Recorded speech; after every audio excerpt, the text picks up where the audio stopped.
ಗಂಗೊಳ್ಳಿಯಲ್ಲಿ ಹಿಂದೂ ಜಾಗರಣ ವೇದಿಕೆ ಹಮ್ಮಿಕೊಂಡಿದ್ದ ಸತ್ಯನಾರಾಯಣ ಪೂಜೆಯ ಧಾರ್ಮಿಕ ಸಭೆಗೆ ಶ್ರೀರಾಮ ಸೇನೆಯ ಮುಖ್ಯಸ್ಥ ಪ್ರಮೋದ್ ಮುತಾಲಿಕ್ಗೆ ನಿಷೇಧ ಹೇರಿದ ರಾಜಕೀಯ ಶಕ್ತಿಗಳ ವಿರುದ್ಧ ಗಂಗೊಳ್ಳಿಯ ಹಿಂದೂ ಸಂಘಟನೆಯ ಕಾರ್ಯಕರ್ತರು ಕೊರಗಜ್ಜನ ಮೊರೆ ಹೋಗಿ ನ್ಯಾಯಕ್ಕಾಗಿ ಪ್ರಾರ್ಥನೆಯನ್ನ ಸಲ್ಲಿಸಿದ್ದಾರೆ.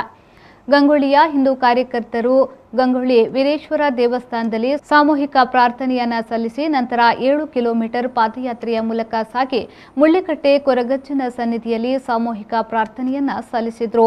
ಪ್ರಮೋದ್ ಮುತಾಲಿಕ್ ಈ ಕಾರ್ಯಕ್ರಮಕ್ಕೆ ಬಾರದಂತೆ ತಡೆದು ಕಾರ್ಯಕ್ರಮವನ್ನು ಅಸ್ತವ್ಯಸ್ತ ಆಗುವಂತೆ ಮಾಡಿದ ಕಾಣದ ಕೈಗಳ ವಿರುದ್ಧ ನ್ಯಾಯಕ್ಕಾಗಿ ಸಾಮೂಹಿಕ ಪ್ರಾರ್ಥನೆಯನ್ನ ಸಲ್ಲಿಸಿದ್ದಾರೆ. ಹಿಂದೂ ಜಾಗರಣ ವೇದಿಕೆ ಏನು ಸಾಮೂಹಿಕ ಸತ್ಯನಾರಾಯಣ ಕಾರ್ಯಕ್ರಮ ಮಾಡ್ತು, ಆ ಒಂದು ಕಾರ್ಯಕ್ರಮಕ್ಕೆ ಪ್ರಮೋದ್ ಮುತಾಲಿಕ್ ಜಿ ಬರೋರಿದ್ರು. ಆದರೆ ಕೆಲವೊಂದು ಕಾಣದ ಶಕ್ತಿಗಳು ಅವರನ್ನು ಬರದೇ ಇರೋ ಥರ ನಿಷೇಧವನ್ನು ಹಾಕಿದರು. ಯಾರು ಇದರ ಹಿಂದೆ ಷಡ್ಯಂತ್ರ ಇದೆ, ಯಾರ ಷಡ್ಯಂತ್ರ ಇದೆ ಅವರಿಗೆ ಕೊರಗಜ್ಜನೆ ನೋಡಲಿ ಅನ್ನುವಂತಹ ನಿಟ್ಟಿನಲ್ಲಿ ಇವತ್ತು ಗಂಗೊಳ್ಳಿಯಿಂದ ಮುಳ್ಳಿಕಟ್ಟೆಯ ತನಕ ಪಾದಯಾತ್ರೆಯನ್ನು ಮಾಡಿ ಸಾಮೂಹಿಕವಾಗಿ ಪ್ರಾರ್ಥನೆಯನ್ನು ಸಲ್ಲಿಸಿದ್ವಿ.